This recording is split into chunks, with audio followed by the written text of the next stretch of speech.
vedare tinokuchingamidzai zvekare kune chimwe chirongwa pano paZim Facebook Secrets and Confessions. Tadzoka zvekare nemamwe mamessages.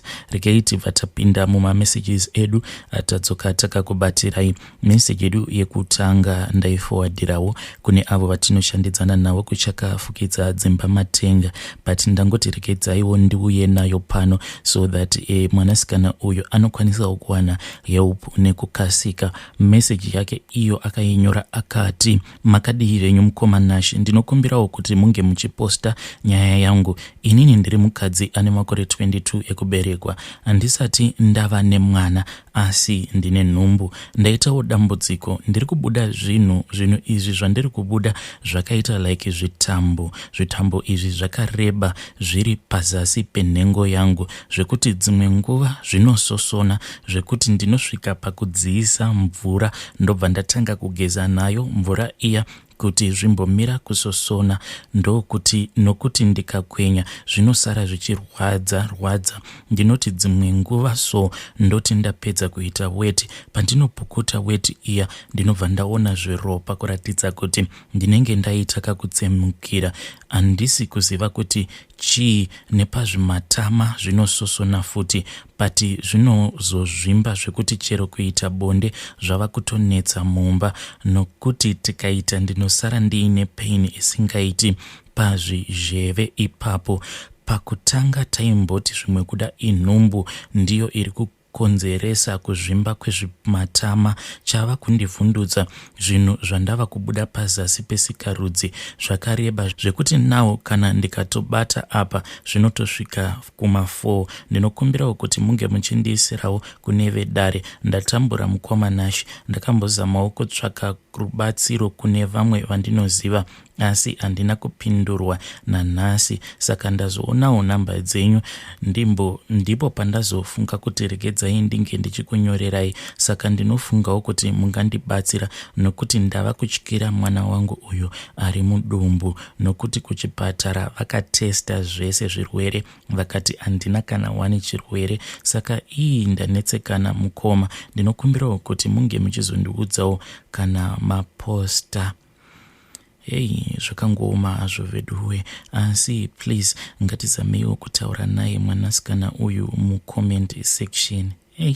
Zvakangooma hazvo veduwe. Kana muinewo maideas ekuti angabatsirikana sei, please uyai kuinbox kwangu mobva mandiudzawo kuti mwanasikana uyu munofungidzira kuti angabatsirikana sei. Regai tibva taenda panyedu inotevera. Zvekare chikumbiro changu vedare, kana kuri kunzi mukaonawo ndanonoka kuresponda kumamessages enyu, ndinenge ndisiri kuignore, asi inawo yekuti dzimwe nguvawo ndinenge tiinewo zvimabasa zvandinenge ndichiita, kana kuti ndinenge ndichitopindurawo vamwe vana Haiti. Pane imwe message yandakatumidzirwa naHaiti, so regai ndiverenge nyaya iyoyo yandakatumidzirwa ichibva kuna Haiti. Message yacho iyo yanga yakanyorwa yakanzi, hello mukomanashi, my name is Anashe, not my real name. Please post for me, my brother. My life is so difficult. In short, I don't have anyone. My mom and my father, they all passed away. I am the only one in my family. I am looking for anyone to talk to tell me that everything will be okay. I am so lonely. I don't want to kill myself, mukomanashi.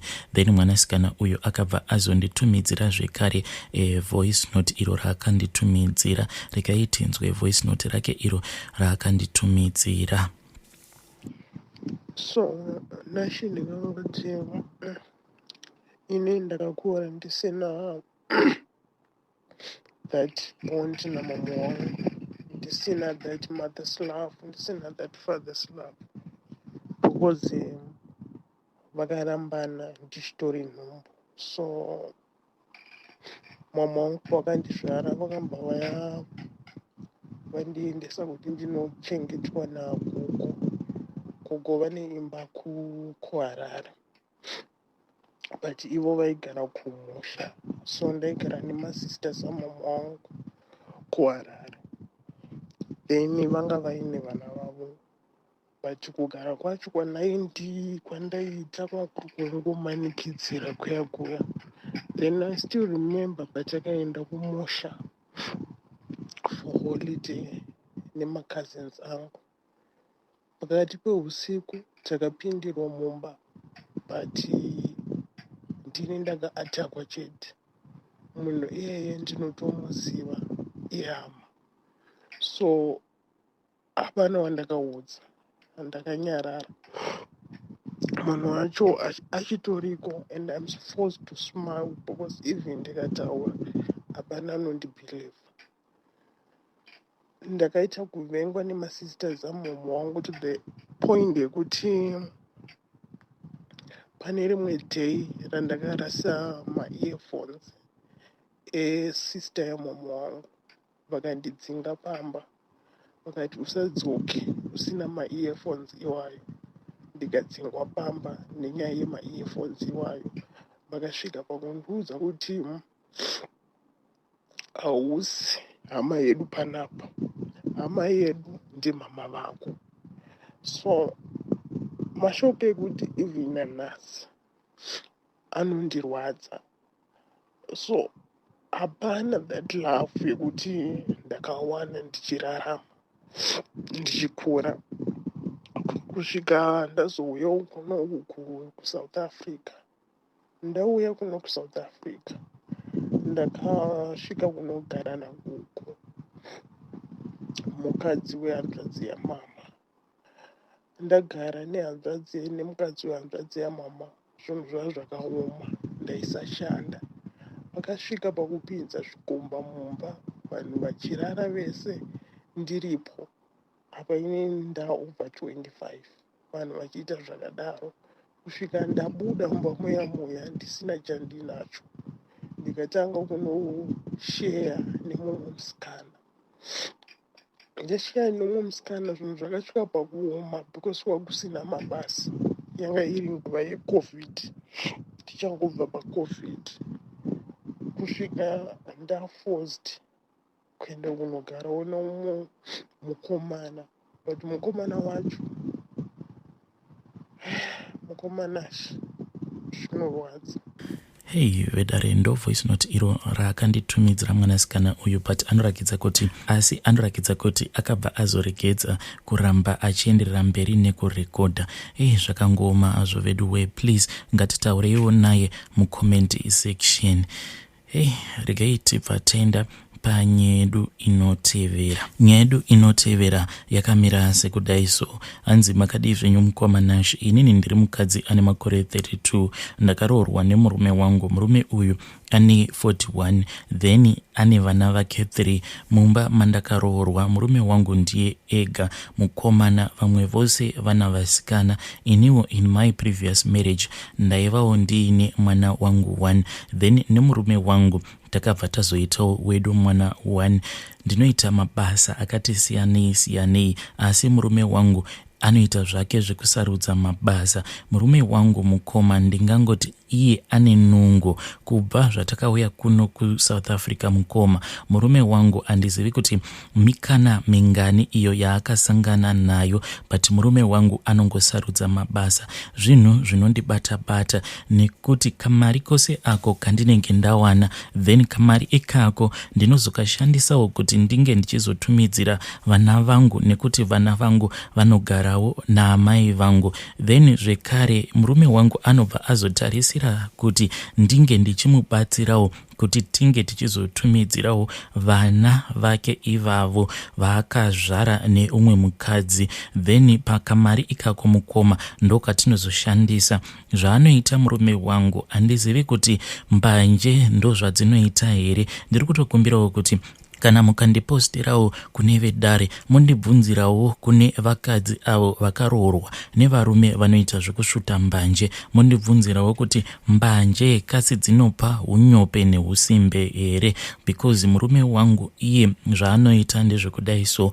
Anoti dzimweni dzenguva kana akabuda paya achiti anenge achienda kubasa, sometimes kana kubasa kwacho haatombosviki. Nai mukoma, zvinhu zvinoitika here kuti murume mukuru akura ava ne41 years anopota achiita musikanzwa yekuti makuseni paya anotobuda nevamwewo varume avo vanenge vachitoti vari kuenda kumabasa, iye obva atopindawo mukombi. Sometimes anotokungwavha mari yekuti ange achikwira kombi, then ameno kuti anozozvifambisa sei, asi anobva azonoswera nezvimwe zvivakomana izvowo zvinobva kumusha zvinongogarawo muarea imomo matinogara. Komana izvozvo zvinongoitawo zvimabasa zviya zvekungoforoma zvitina zviya zvesamende. Saka murume wangu anobva azoswera nezvivakomana izvozvo, asi kunoswera nazvo hakusi kuti iyewo anenge achiitawo peace job navo. Murume wangu anenge akangogara zvake pasaidi. Dzimweni dzenguva unotomuona murume wangu akatogara kana mubhara, zvivakomana zviya zviri busy zvichiita mapeace job, then anozotiwo paya nguva dzekuti vanenge vava kusvuta fodya, nayewo anenge achisvuta navo vachibhema mbanje dzavo idzodzo. Then kana vazopedza, kana kuti musi wekuti zvivakomana izvi zvinenge zvisina kuenda kupeace job, vanongoswera vakavharirana, then zvivakomana izvi zvinenge zvichirekodha music. Iye murume wangu haaiti zvemusic, asi anenge akangogara navo. Suspect yangu ndeye kuti murume wangu iye anenge achingoteverera mbanje, nekuti vakomana ava vanogara vainadzo mbanje. Murume wangu saka paya paanenge akabroka, kana kuti ndikamunyima mari, iye anobva aramwa kuenda kubasa, obva anoswera nezvivakomana izvozvi. Ndatombozamawo kutaura, asi ndega ndazosvika pakuita give up manje, kuti shuwa murume mukuru ane vana 3 vaakaita neumwe mukadzi uyo akamusiya, then neumwe mwana, which means murume wangu ane vana 4, but anoita musikanzwa iya yekuti kana akabuda achiti ari kuenda kubasa, haasviki kubasa ikoko. Mukoma inini ndaneta.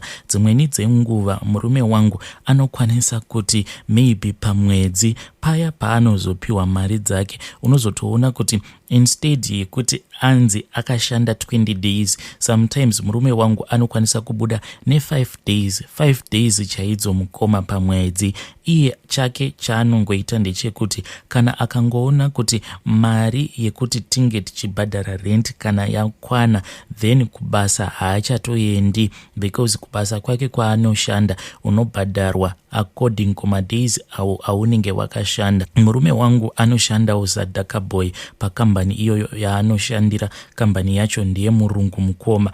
Vamwe vaanoshanda navo unotoonawo kutoti vanhu ava at the end of the month kana vakashingirira kunyangwe zvavo kubasa, kunyangwe zvavo basa racho ravanoshanda riri basa rinorwadza, but vanotobudawo nezvimari zvinenge zvakaita sekunge nani. But murume wangu chake chaanongokwanisa kungouya akabata imari yerent. Sometimes mari iyoyo anokwanisa kutouya nayo yakatoshota, because mwedzi wose you would find out kuti anenge ashanda madays mashomanana.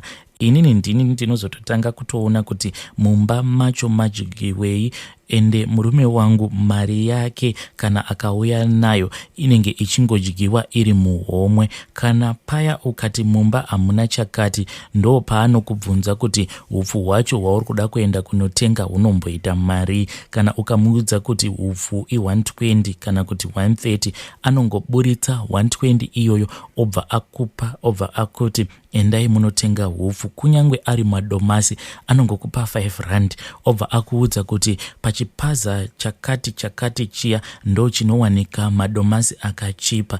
Inini mukoma ndasvika pakuneta. Mukoma nemastresses ose awa andinogara ndiinawo, ndava kutya kuti ndichazosvika pakuita zvinhu zvakaipa, ndobva ndazotanga kuhurira murume wangu. Nekuti vamwe varume vanogara munharaunda iyoyo yandinogara, avo vanoziva situation yangu, ndinotoona kuti kune vamwe vavo avo vanotombopota vachiuya vachiita sekunge vanenge vachida kushamwaridzana neni, but ndinozviona kuti vanoda kushamwaridzana neni because of my situation, kuitira kuti vakwanise kuzosvitsa shoko kwandiri. Saka inini chipo chekuhurira murume andina. For now ndiri kungotsvakawo maadvices. Please ndibatsireiwo muri yeZimbabwe. Hei vedare ndo meseji yandakatumidzirwa ichibva kuna vanzvadzi vedu avo. Hei zvakangooma zvo veduwe. Hanzi please ndibvunzireiwo kubva kumhuri yeZimbabwe kuti vanhu avo vanoita zvekusvuta mbanje ndo zvinoitika kwavari here, anongoita kamwe kaunyope. But iyi yekuzoti murume mukuru anoti kana akaenda kubasa obva azogumira munzira. Hei zvakangooma hazvo veduwe. Asi please ngativabatsireiwo mucomment section. Hanzi chipo chekuhurira murume inini handitomborina zvamuchose.